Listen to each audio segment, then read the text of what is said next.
రోజు ఎమ్మెల్యే అయిన తర్వాత భీమాస్ ప్యారడైస్ తిరుపతికి రావాలని చెప్పి కోరగా నేను ఎమ్మెల్యే గారు ఏదో అర్జెంటుగా రమ్మంటా ఉన్నాడని చెప్పి నేను కార్ బుక్ చేసుకొని అక్కడికి వెళ్ళడం జరిగింది. రూమ్ నెంబర్ 109 జూలై 6వ తారీఖు రోజు నేను అక్కడికి వెళ్ళడం జరిగింది. అక్కడ ఎవరూ లేదు, ప్రశాంతంగా ఉండింది. ఎమ్మెల్యే గారు మాత్రమే రూమ్లో ఉన్నారు. నేను వెంటనే రూమ్లోకి వెళ్ళడం నా పైన బలాత్కారానికి పాల్పడిన తర్వాత నేను అతనికి లొంగిపోవడం జరిగిన తర్వాత ఈ విషయం ఎక్కడైనా బయట చెప్పావంటే నేను చంపేస్తాను, నీ కుటుంబాన్ని చంపేస్తాను అని చెప్పి బెదిరించడం జరిగింది. అందువల్ల నేను ఎవరికి చెప్పుకోకుండా నేను సైలెంట్గా ఉండిపోయాను. మళ్ళీ ఇంకొకసారి ఫోన్ చేసి నువ్వు కానీ రాలేదంటే నేను మళ్ళీ నీ కుటుంబాన్ని, నీ భర్తని చంపేస్తానని చెప్పి నన్ను బెదిరించడం జరిగింది. బెదిరించడం ద్వారా నేను మళ్ళీ అక్కడికి భీమాస్ ప్యారడైస్కి వెళ్ళడం జరిగింది. వెళ్ళిన తర్వాత నేను పూర్తిగా ఆయన్ని అవాయిడ్ చేస్తూ వచ్చాను. నేను అవాయిడ్ చేశానని తెలుసుకున్న అతను నాకు పదే సైకోలాగా నిమిషానికి ఒకసారి ఫోన్ చేయడం జరిగింది.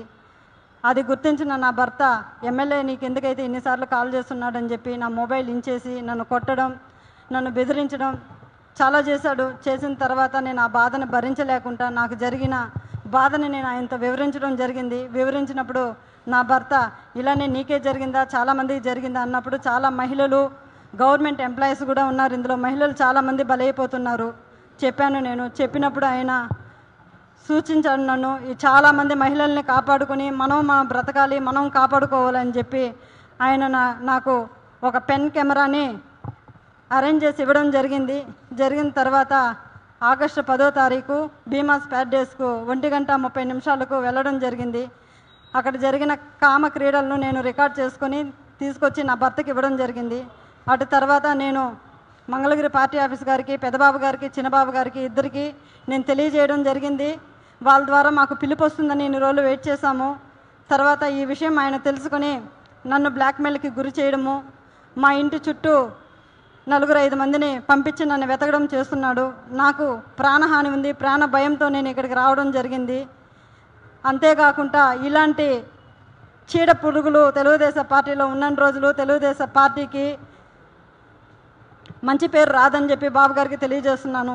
అయ్యా బాబు గారు, నేనేదో తెలుగుదేశం పార్టీని కించపరచాలని చెప్పి నేను ఇక్కడికి రాలేదు.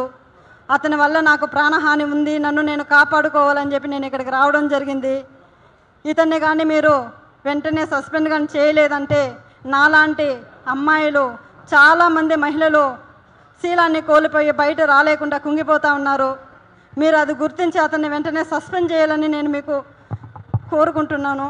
అంతేకాక మీరు కానీ సస్పెండ్ చేయలేదు, నేను, నా భర్త, నా పిల్లలు ఆత్మహత్య చేసుకొని చనిపోతాము మంగళగిరి పార్టీ ఆఫీస్ ఎదురుగా అని చెప్పి నేను మిమ్మల్ని కోరుకుంటున్నాను. శరణు మహాప్రభు చంద్రబాబు నాయుడు గారు, మాకు మీరే దిక్కు శరణు బాబు అని కోరుకుంటున్నాను. Please do subscribe to Telugu Rajyam channel. Please do subscribe to Telugu Rajyam channel. Please do subscribe to Telugu Rajyam channel. Hi అండి, నేను మీ ఆర్పీని, నెల్లూరు పెద్దారెడ్డి చేపల పులుసు ఓనర్ని. మీరు తెలుగు రాజ్యం అనే ఈ యూట్యూబ్ ఛానల్ సబ్స్క్రైబ్ చేసుకుని మంచి వీడియోలతో వస్తారు. Thank you so much. Hi people, I'm Sonakshi Verma and you please watch Telugu Rajyam and please subscribe to the channel.